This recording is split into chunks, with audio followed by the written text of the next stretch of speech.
Welcome to AASHTO Resource Q&A.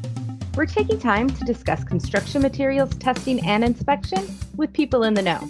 From exploring testing problems and solutions to laboratory best practices and quality management, we're covering topics important to you. Welcome to AASHTO Resource Q&A. I am Brian Johnson. With me is my co-host, Kim Swanson. And we have some special guests, John Malusky and Ryan LaQuay. I can't believe you did that, Brian. We just had a conversation about how we're going to pronounce our A's, and I did not agree to that pronunciation. But I'm glad everyone can be here for today's episode. Yeah, so the reason, in case you're wondering why I did that, today's episode is about the very popular wheel tracking test that is used throughout North America and elsewhere. I assume Germany as well. It is called the Hamburg wheel tracking test. And the reason why we're talking about that today is because it is a new addition to the Proficiency Sample Program. So that's why John Malusky and Ryan LaQuay are here with us. And what we were talking about is when you go to a meeting, you often hear people say either Hamburg or Hamburg. And we're going to call it, just so everybody knows, I know we have some international listeners, we're going to call it Hamburg because we're American and that's just how we typically say it. So no offense to our international listeners about how we pronounce Hamburg or Hamburg. But I want to get that out of the way right up front so it doesn't become an ongoing issue on this podcast. Does that sound good, John? That works for me, Brian. Thank you. I have to admit, the composure was excellent. I don't know if you're watching this, but you guys maintained pretty good composure through that introduction. So congratulations. What we want to talk about is the Proficiency Sample Program, not just because it's a new sample, but because of how we prepared it this time. So, John, why don't you give us some background on how we got here? Why did we add this sample program to our system? Well, this has been probably a year to a year and a half in the making. Back in, I'm going to say, the spring of 2023, during our technical exchange, there was a discussion with the Administrative Task Group, which is AASHTO Resources Oversight of the state DOTs, and they bounce ideas off of us and proposals and recommendations. And one of the recommendations was to investigate the plausibility of having a Hamburg Wheel Track Proficiency Sample Program. So that's kind of where it originated way back when, a year and a half ago. And then throughout the course of that time, Ryan, myself, and the Proficiency Sample Program crew spent a lot of time having discussions, doing some research, talking to plant producers, other people such as NCAT, DOT staff, just trying to figure out a way to make this work and do it in a reasonable fashion. So, been a little while. What were some of the challenges that you encountered while you were trying to prepare this? We talked with a number of different people in the industry, DOTs and whatnot, where they were doing similar programs, and they had a number of issues. The one big issue was making the quantity of samples needed for their participants, because with Hamburg, we're doing Hamburg. You need at least 4, compacted samples or slabs, whatnot there. So we're looking at, for us, we put in about 10,000 grams of material, and that need to be pretty darn similar across the board for the whole thing. And way we've done that in the past for our mixed samples is we hand batch everything, hand mix everything. So doing that, 200 times over, because we have about 160 labs in this program, plus our extras and whatnot, not quite feasible. So we had to figure out a better way to do that. So we asked around to these other programs, had a variety of different methodologies for how they got their materials. So we had to kind of go through that and see what was feasible for us and what we could actually manage. All right. So when you did the first attempt at this, can you give us some background about how that went? We did a little pilot with, was it 4 3 DOTs, 4 DOTs. Yep. So we talked to a local manufacturer, got some plant mix, batched it out the way that we thought we were going to do it for the production here. And the way we did that first was we sent out 2 boxes, sample A, sample B, and we'd have them then batch down to their 2 individual specimens out of that. Some confusion happened there on the batching and which sample's which. Is it sample A the top sample, is sample A the bottom sample? So we got that out there, had some confusion on the instructions, and then whenever we actually ran the samples, they blew apart. So it was 3,000 passes or so. Yep, I think that's right. Just absolutely exploded. So that one got a quick X of not a viable sample. The one thing that we noticed right from the get-go is that we're already seeing some challenges and variations just with preparing the material itself.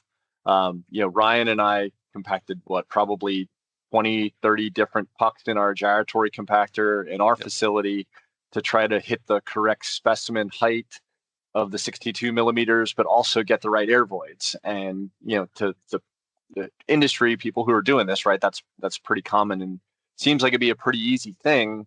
But one thing that we realized is that our compactor is completely different than other compactors. There are so many different makes and manufacturers and models out there that there appears to be quite a bit of variation. So when we're looking at some of the data in this round, we're actually asking for things like the number of gyrations it took your gyratory compactor to get to the 62 millimeters, just because of some of the variation that we're seeing. Like our compactor specifically, it's an older Pine 125X, and it compacts from the top down. And it was taking us, like specifically with this mix that we used for the round, I think it was in the low 40s. Correct me if I'm wrong, Ryan. You did the last final one. I think it was high 30s, low 40s. Yep. For us to get to the 6 to 8% air voids at 62 millimeters of height. And we've seen other laboratories with the same mix, different compactor. It will take them 75 to 90 gyrations. So just immediately off the top, we're seeing some variation with the compaction effort itself. So that was probably one of the biggest things we've tried to overcome and figure out from the get-go. Ryan already kind of mentioned the segregation issues that we may have with the mix. We actually spent quite a bit of time talking to the Ministry of Transportation of Ontario. They have a laboratory program, sample program, kind of like we do, and huge thanks to them for their support and help with this. But the first thing that they immediately told us is do not go with any mix over a 1/2 inch, 12.5 millimeter mix because of segregation. They were shedding some light on what they do. They actually kind of do a stockpile type sampling, and they advised against that due to segregation, and they provided their procedures and protocols. So we kind of shied away from that just because of their recommendations. But it's been interesting. So I'll say that. So the design was just an initial challenge itself. I think we went through 4 different mixes or three different mixes. Yep. Until we targeted the one for the round with multiple trials with different DOTs. So it took a little bit for sure. I think that's why it took us probably 18 months to get it going. Yeah, that's great that you spent that extra time to get it right before you sent it out. So I think that should give people some confidence. What other data are you collecting in this sample other than the gyrations? Well, let's pull up the data sheet here and look at everything we've got. So we're looking for compaction device manufacturer and model, the average record temperature of the mix prior to compaction, average time from sample being poured into the mold till compactor applies the load, number of gyrations as mentioned before. Then we're going to have laboratories determine the bulk specific gravity. We will be providing them a maximum specific gravity, and then they'll calculate the percent air voids. And then when we go to the Hamburg, we're going to ask for the wheel track manufacturer, whether or not the root mean square error has been verified, and then the rut depth from 5, 10, 15, and 20,000 passes. stripping inflection point, rut depth at stripping inflection point, and number of passes to failure. I don't want you to give away this answer. Sure. But I assume you have an expectation of how many passes to failure on this sample, correct? Correct. We do. So Yep. you'll be now this is our proficiency sample program, so it's gonna the ratings will be based on the average, but you have at least an idea. So what should anybody expect to be able to complete the test as they normally do and not get a failure? So for this round, I can't say we're 100% certain as to what's going to happen. The other trial runs that Ryan and I had talked about, the pass count was substantially low. You know, our first one, we used a mix that I believe was around 30% wrap that I think failed around 3,500 passes. The second one was a standard virgin mix with no wrap at all. And I think that was around 7,000 passes, Ryan. Yep. And this one, from the data that we've seen, I'll say this, you can anticipate it to be over 10,000. So we were hoping that many of the state specifications that are out there now are recommending a 10,000 minimum pass count. So our first goal was to try to at least hit that with the design. So we're anticipating that it will make 10,000 passes. We can't guarantee that on the average and what the normal distribution is going to look like and a standard deviation, but we're hopeful that it goes beyond 10,000 passes. The one thing that we had a discussion with some of the industry experts is, do we want a sample that doesn't fail? And our answer to that was no, because if we don't get a failing sample at some point into up to that 20,000 pass count, then people can't determine a stripping inflection point as accurately, because you're getting much more interpretation rather than just getting a failure and being able to plot that. So yeah, it's been interesting to try to figure this all out and learn. It's a lot of effort behind the scenes went into this. To be honest, probably the easiest part was the production. Once we got this figured out, had some discussion with the crew, the packaging was pretty easy. So before we go too far, I don't want to forget this. I want to go back to one of the comments Ryan made earlier. In case anybody doesn't know this test, can you please clarify when you said that the sample explodes? We're not sending out explosive materials, correct? Yeah, we're not using gunpowder as mineral filler. No, it's basically the rut, the wheel as it comes through the sample shoves it all out to the side, and it's not nice and clean. It's like you take a heavy weight through mud and just kind of push it all out to the side. Yeah. So it collapsed. It collapsed and fell apart. So I want to make sure people understand that who don't know the test. I'm sure the people who know the test kind of had an idea of what you were saying, but those who don't probably were very curious about that comment. Let's get back to the preparation of this sample. So if you know about our proficiency sample program, you know that we prepare everything so carefully. We weigh up all the aggregate to the nearest tenth of a gram, and it's got to fall within a very tight range. And we add the asphalt to the tenth of a gram. And we're so precise in our measurement, and we're so consistent that we come up with these really good samples that are repeatable, able to be tested in a repeatable manner and come up with some good data. The big change here is that we didn't do that this time. Not that we weren't careful, but we did it a little differently and faster and more representative of what people do in practice.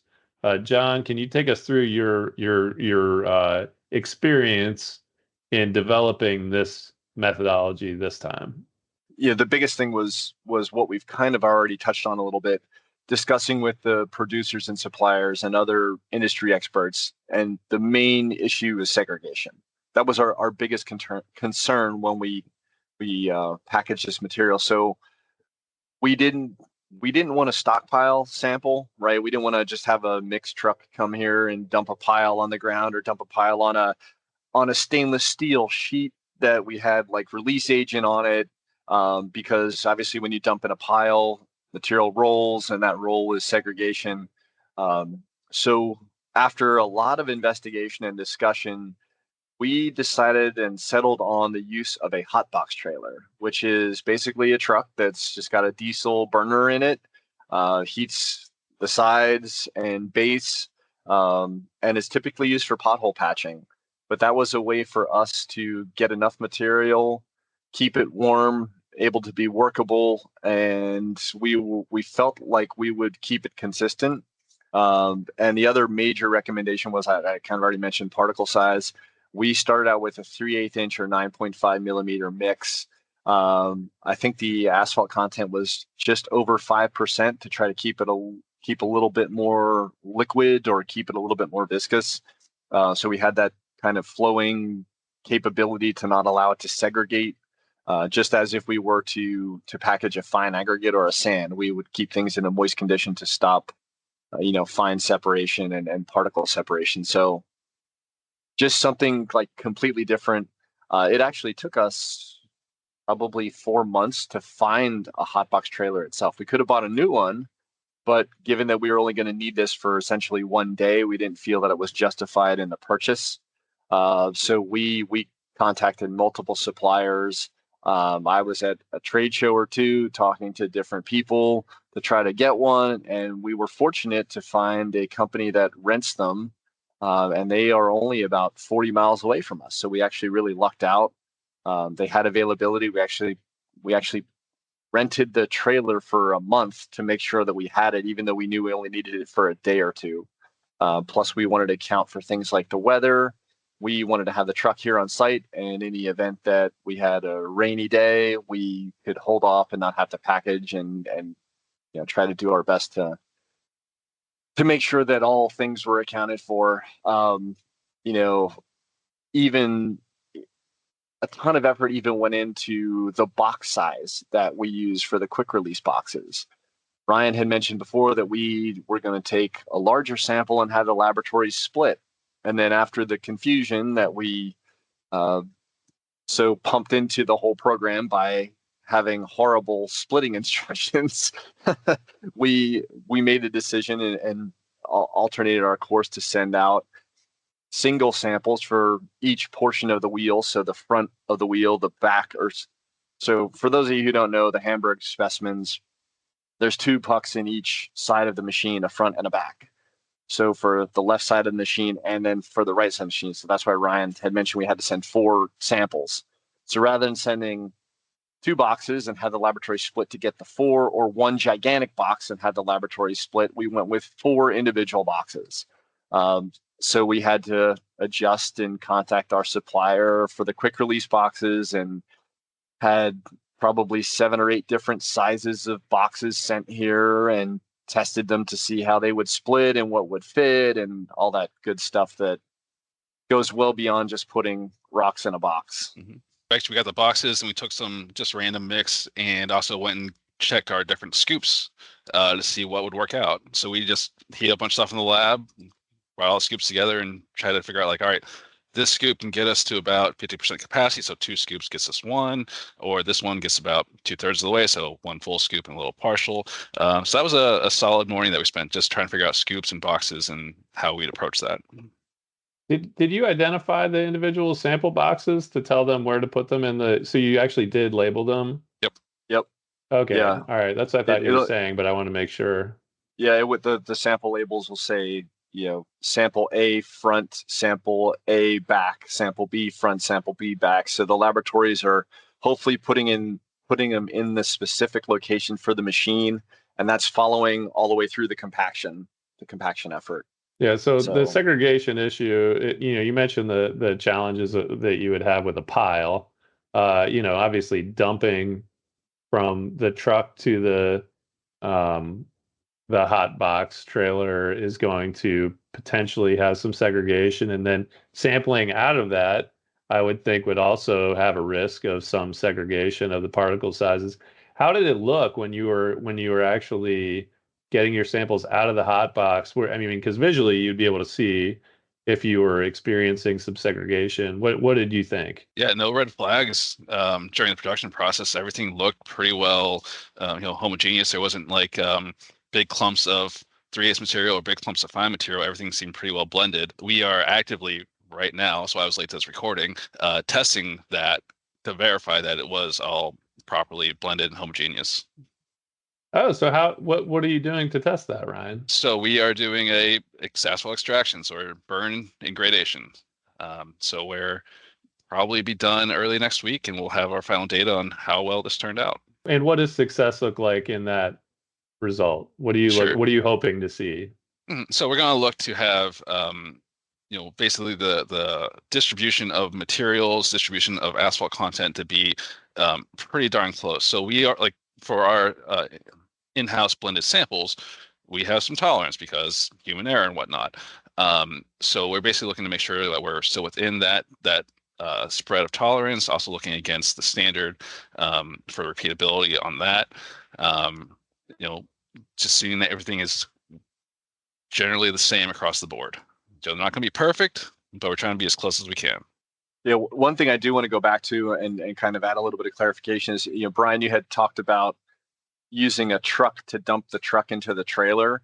That's not what happened. So we actually, with the trailer situation, our crew took the trailer directly to the batch plant, and the batch plant just dropped the prepared mix out of the hopper right in. So we eliminated one potential step of inhomogeneity, and it seemed to work out. Like I said, I think the only thing that we did notice was after a little while, some fines and asphalt did stack up on the scoops.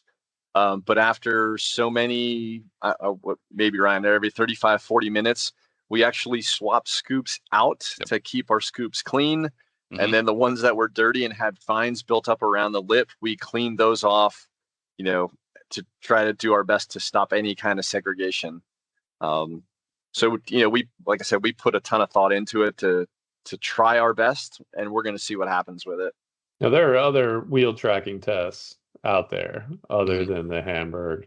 How did we get to only have a sample program for that test? And is there any thought to possibly adding or expanding this program to include other wheel tracking or rut testing tests? Well, so I assume we got here because this is the ATG's biggest target whenever they brought it up to us. It's becoming more popular for specifiers. They want to have data on this. That's something that we can get out of this, hopefully. But yeah, this is also our first toe in the water. If this goes well, we're going to look at all the rest of the balanced mix design programs or test methods and kind of develop out through there. Yep, that's correct. We're looking at other methods. Some of the other things that we've already had suggestions for are indirect tensile strength and tensile strength ratio. So they're kind of the other two that are on the radar already for this. But we'll see what happens. We're going to see how it goes. Hopefully the homogeneity and stability data come back and are reasonable. The one thing that's kind of tough is we've always benchmarked our homogeneity off of our previous samples. So all the individual batching and hand mixing. So it's going to be a little bit more challenging, we believe, for us to hit some of those criteria because it's not prepared the same way. So we're going to have to evaluate the homogeneity and stability from a different benchmark, which is going to be a little bit different for us. So we'll see. I think we're very optimistic about the way things went, and we'll see how it goes as we continue to test the material and evaluate the data that comes back to us. Yeah. So if things go well with this one, with the way you prepared it, because I know it's way less time and effort to prepare a plant mix sample than it is for the individually mixed and batched samples that we typically send out. Do you think you're going to expand that methodology to the other asphalt mixture sample programs?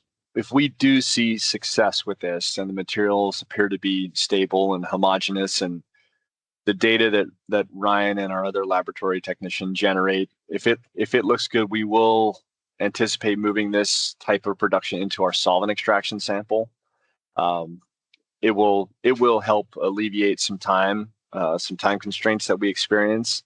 And if the mix is consistent, then we'll go ahead and progress in that way and move to that kind of packaging event first with that sample type.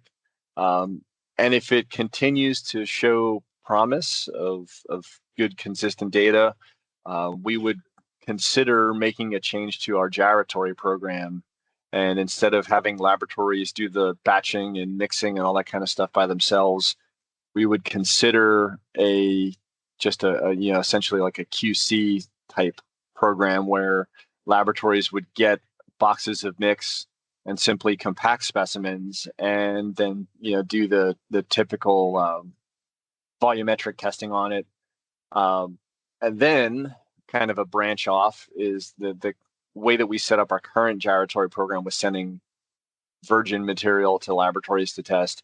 It would kind of go to more of a mixed design program where we would send specific batching information, but then the laboratories would be responsible for testing and providing data for all the components of a mixed design. So aggregate specific gravities, angularity, then obviously your volumetric properties as well, GMA, bulk gravity, the stone bulk gravity, the pucks, the asphalt max gravity, VMA, VFA, dust to binder ratio.